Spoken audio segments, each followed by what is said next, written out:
Presque tout ce que vous voyez autour de vous, tout ce que vous avez utilisé ce matin pour vous préparer et venir assister à cette cérémonie, tout ce que vous manipulez quotidiennement ont été imaginés, fabriqués, conçus, distribués et commercialisés par des hommes, comme vous, des personnes qui ont eu votre âge, qui ont été confrontées à vos questions et qui, aujourd'hui, travaillent, investissent, innovent, de manière à pouvoir répondre aux préoccupations des gens, des populations, satisfaire des demandes, des besoins et, ce faisant, contribuer au développement de leur économie.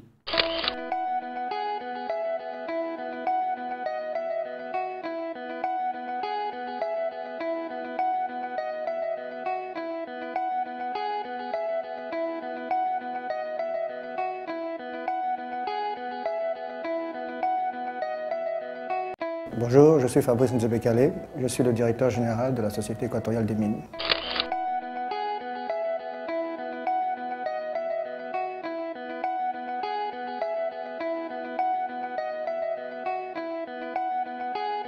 Bonjour, je suis Sandra Sancier-Sultan.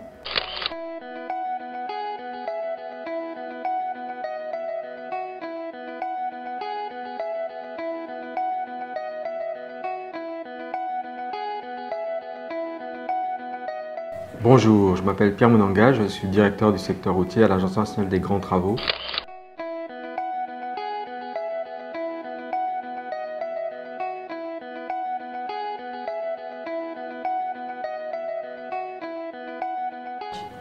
Bonjour, je m'appelle Marlène Pambou-Kombila.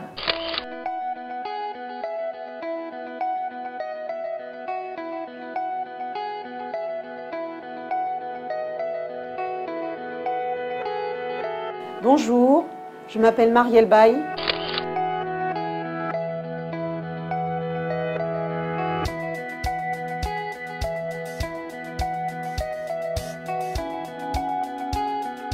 Je m'appelle Yann Pambou, je suis originaire de Port-Gentil.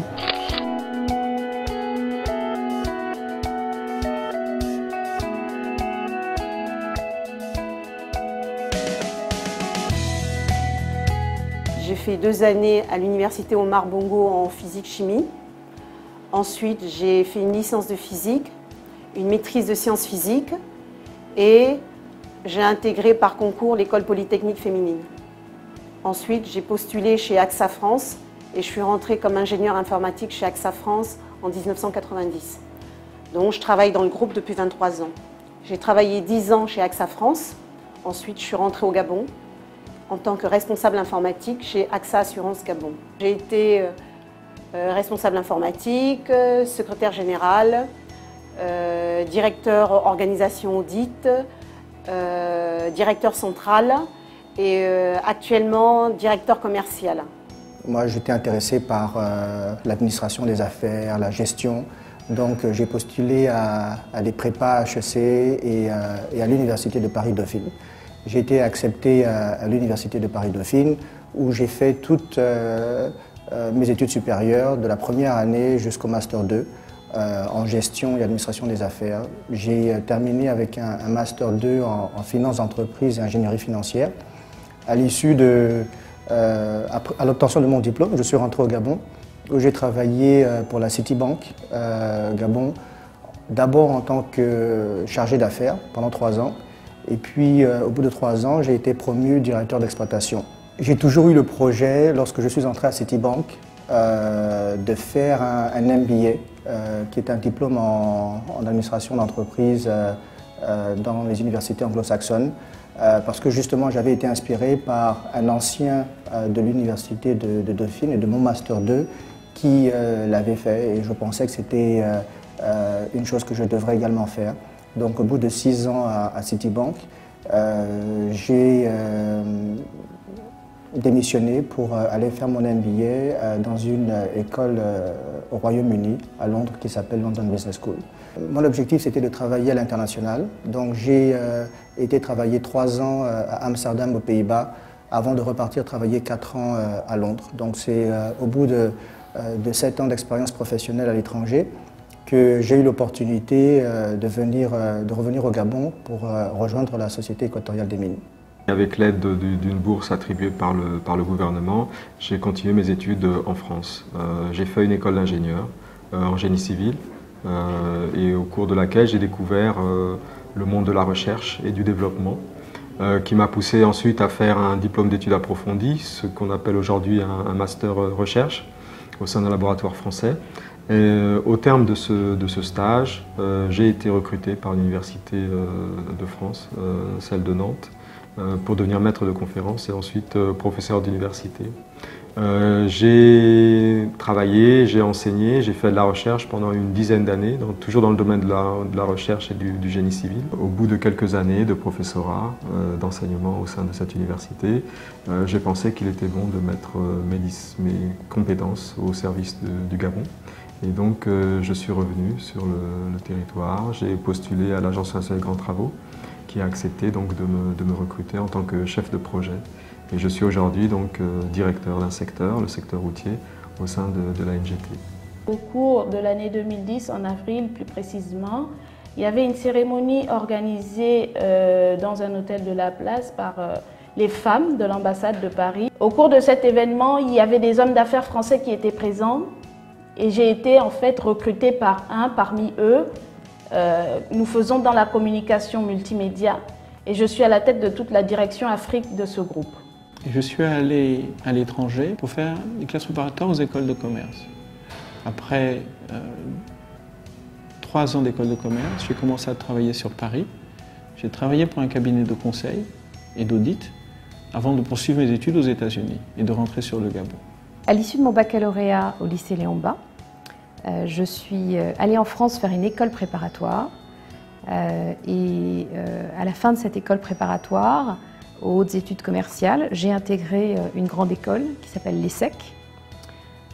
Après l'ESSEC, j'ai rejoint l'entreprise dans laquelle je suis aujourd'hui, qui est McKinsey, qui est le leader en fait, du conseil en stratégie, en organisation et en amélioration opérationnelle. C'est une entreprise américaine de grand renom. Et ensuite, toujours dans le cadre de McKinsey, j'ai également fait un MBA à l'INSEAD, en France. J'ai travaillé très dur pendant 3 ans, où j'ai eu des notes quasiment parfaites, qui m'ont permis d'être parmi les 0,5% et 1% qui ont intégré les grandes écoles venant de l'université. Donc j'ai intégré l'école centrale de Paris, où j'ai passé 3 ans et j'ai eu un diplôme d'ingénieur en informatique, stratégie, marketing et finances, avec mention. Donc après ça, je suis allé à Wharton et après Wharton, j'ai intégré une compagnie qui s'appelle Actis, qui est le plus grand fonds d'investissement dans les pays émergents, avec une très forte présence en Afrique. Donc j'étais basé à Lagos, où j'ai passé quasiment 4 ans. Donc après cela, je me suis posé la question, est-ce que c'est vraiment ce que je veux faire? Parce que mon objectif c'était de revenir en Afrique, mais pas d'être un employé. Je voulais vraiment créer quelque chose qui restera derrière moi. Donc j'ai décidé de démissionner d'Actis et j'ai créé une compagnie qui s'appelle Africa Bridge Capital, qui est basée à New York et à Lagos, au Nigeria, et qui opère sur le Nigeria, le Ghana, la Côte d'Ivoire et le Sénégal.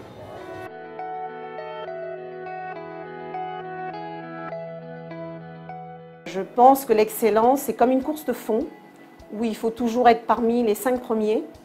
Et pour être parmi les 5 premiers de la course de fond, il faut travailler, travailler, travailler et encore travailler.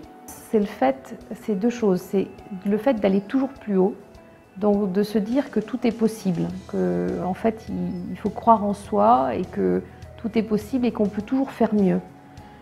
Ça c'est la première chose. La deuxième chose, c'est aussi de se dire tous les jours quel est le petit pas qu'on peut faire pour aller vers cette excellence. Qu'est-ce qu'on peut apprendre tous les jours? Et ce que je dis tous les soirs à mes enfants, ou très souvent à mes enfants quand je les couche, je leur demande qu'est-ce qu'ils ont appris aujourd'hui. Quel est ce petit pas qu'ils ont fait pour être meilleurs le lendemain? C'est un état d'esprit.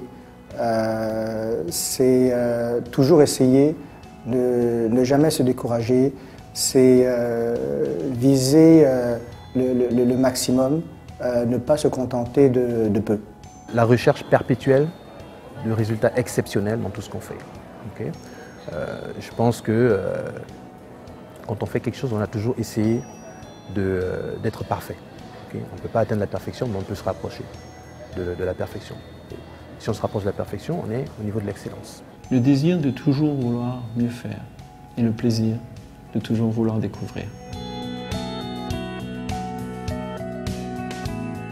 Je trouve que cette bourse, c'est quelque chose de très bien. Ça permettra de donner l'émulation aux jeunes qui ont envie d'aller très loin dans les meilleures universités de la place, c'est-à-dire que les meilleures universités en France, aux États-Unis, en Asie, pour qu'ils soient les meilleurs, pour que le Gabon émergent soit et qu'on ait des hommes et des femmes bien formés pour l'avenir. Alors je trouve l'initiative excellente et je dois vous avouer, quand j'ai reçu l'appel qui m'annonçait cette bourse, j'étais très émue. Pour moi, en fait, ça m'a rappelé énormément de bons souvenirs puisque je dois beaucoup de choses au système éducatif gabonais qui m'a appris toutes mes bases. Et bases qui m'ont servi, qui me servent encore aujourd'hui et qui me permettent d'être là où je suis aujourd'hui. Et donc j'étais très émue de cette initiative qui, à nouveau, remettait l'excellence au cœur du système éducatif. Deuxième raison pour laquelle j'étais émue, c'est que ça m'a rappelé de très bons souvenirs. Donc les souvenirs des remises de prix d'excellence que nous avions au lycée Léon Bas, où tous les élèves étaient réunis dans le gymnase pour la remise des prix d'excellence du premier cycle, du second cycle, de français, de mathématiques, etc. Et je me souviens avec une grande émotion des moments où j'avais la chance, moi, de monter sur scène pour recevoir ces prix, souvent d'ailleurs de la main du chef de l'État de l'époque. Tout pays se doit d'avoir des jeunes, des futurs leaders, si vous voulez, qui vont permettre au Gabon d'être compétitif dans le contexte de la mondialisation. Okay.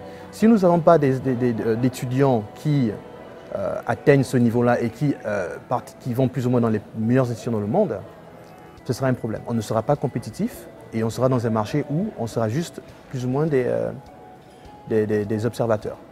Les bourses aux Avino, je pense que c'est une très bonne initiative qui doit permettre aux jeunes de viser l'excellence justement. C'est une très bonne motivation. À l'époque, ça n'existait pas. On avait la bourse de 24 000 francs comme tout le monde. Mais c'était déjà une motivation pour nous encourager à travailler parce qu'on savait qu'à la fin du trimestre, on allait toucher un peu d'argent, on allait pouvoir s'acheter une paire de chaussures. Mais 24 000 francs, c'était donné à n'importe qui, tous ceux qui avaient 10 de moyenne. Or, je pense qu'il faut viser beaucoup plus que ça. Et la bourse aux Avino, je pense, devrait inciter les jeunes à viser l'excellence et ne pas se contenter de peu. Le message que je souhaiterais faire passer aux jeunes, c'est qu'il faut que ce soit des jeunes qui, par leur travail, par l'envie qu'ils ont de travailler et de réussir, qui soient compétitifs, quel que soit l'endroit sur cette terre, et qu'ils aient eu les bases et toutes les formations requises pour être les meilleurs dans leur domaine choisi, quel que soit le pays dans le monde. Le sérieux également, c'est important. Bon, c'est vrai qu'on peut passer un certain temps à s'amuser, à faire la fête, ça il faut pas se le cacher. Mais quand on vous confie un travail, lorsqu'on vous confie une mission, faites preuve de sérieux. Allez jusqu'au bout de ce qu'on vous demande. Demandez-vous si vous avez répondu aux attentes de la personne qui vous a confié cette mission. Et à partir du moment où vous instaurez cette relation de confiance, cette relation de sérieux, il y a de grandes chances pour que cette personne revienne vers vous avec plus de responsabilités et qu'elle vous fasse de plus en plus confiance. Et petit à petit, c'est ce qui va construire votre parcours et qui va faire que vous soyez à la place qui vous revient. C'est plutôt rester dans, je dirais, l'excellence, la réussite et la confiance et croire en ce qu'on fait pour notre pays. Dans la vie, comme il y a des hauts et des bas. C'est vrai que l'école, ça peut doser. Et moi, ça m'a dosé plusieurs fois, mais il ne faut pas se décourager. Il faut toujours aller de l'avant. Et quand on laisse tomber la balle une fois, il faut la récupérer et repartir de l'avant.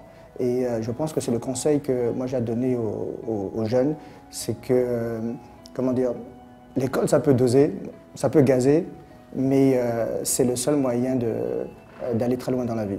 C'est apprendre de ses erreurs. Okay?